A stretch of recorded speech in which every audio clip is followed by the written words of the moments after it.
नमस्कार, मैं हूं आचार्य विक्रमादित्य। संक्रांति 13 की, 14 की या 15 की, ये फिर प्रश्न इस बार खड़ा हो गया है और बहुत सारे लोगों ने अपने अपने वक्तव्य अपने अपने ज्ञान के अनुसार से लोगों के समक्ष उपस्थित कर दिए हैं। शास्त्र का मत सबसे श्रेष्ठ माना जाता है।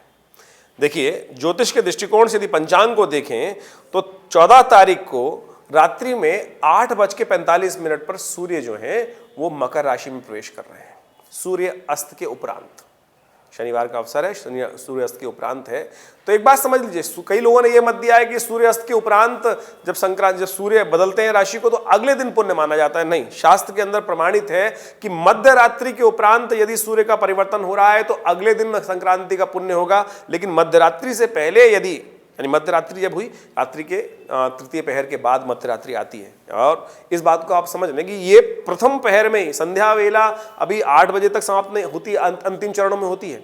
तो आप समझे तो प्रथम चरण में ही ये सूर्य का परिवर्तन हो रहा है 8:45 पर। तो संक्रांति का पुण्य 14 तारीख को ही रहेगा और इस बात को हमें मानना चाहिए। बहुत सारे लोग अपने अपने मतानुसार आपके पुण्यों को नष्ट करने का प्रयास करेंगे। आप मुहूर्त जो है वो 14 तारीख का ही है संक्रांति का। 15 तारीख को संक्रांति का वो पर्व जो है वो निकल जाएगा। सूर्य साथ में होने से संक्रांति का पुण्य, ये नहीं कि जबरदस्ती जोड़ने का प्रयास करते हैं कि मुहूर्त को जबरदस्ती बना दिया। वैसे तो शास्त्र कहता है कि रविवार के दिन जब संक्रांति का योग पड़े तो हृदय नाम का योग बन जाता है। लेकिन इस बार संक्रांति मध्य रात्रि के प्रथम चरण में ही हो रही है, तो इस बात को हमें मानना चाहिए कि संक्रांति जो है वो 14 तारीख को ही है। शास्त्र का मत तो इस प्रकार से है, तो हमने आपके समक्ष इस बात को रखा है। तो कोशिश करें इस संक्रांति पर पूर्ण लाभ प्राप्त करने के लिए भ्रांति में न फंसे। अपने पुण्यों को उदय करने के लिए शनिवार को ही, 14 तारीख को ही आप दान पुण्य करके आप लाभ ले सकते हैं। वह बहुत अच्छा रहेगा। संक्रांति के दिन खिचड़ी का दान करना सबसे श्रेष्ठ माना जाता है। गर्म कंबल का दान करना, कपड़ों का दान करना, जूतों का दान करना, चरण पादुका इत्यादि जो भी चीज दान कर सकते हैं उसका बड़ा पुण्य माना गया। और संक्रांति, मकर संक्रांति संक्रांतियों में सबसे श्रेष्ठ कही जाती है और ऐसे में शुभ दिनों का आरंभ होता है। कहा जाता है कि देवलोक गमन के लिए हमारे पूर्वज बहुत सारे ऐसे थे जो इन दिनों का चुनाव करते थे। भीष्म पितामह की कथा आपके समक्ष।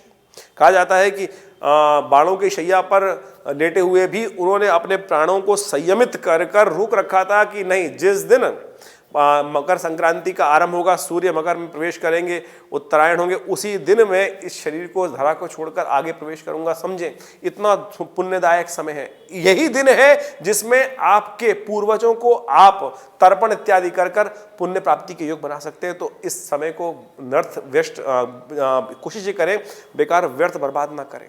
ये पुण्य का योग है और वर्ष में एक ही दिन आता है और कहा जाता है इस दिन अवश्य मकर संक्रांति के दिन स्नान करना चाहिए। सर्दी का मौसम चल रहा होता है।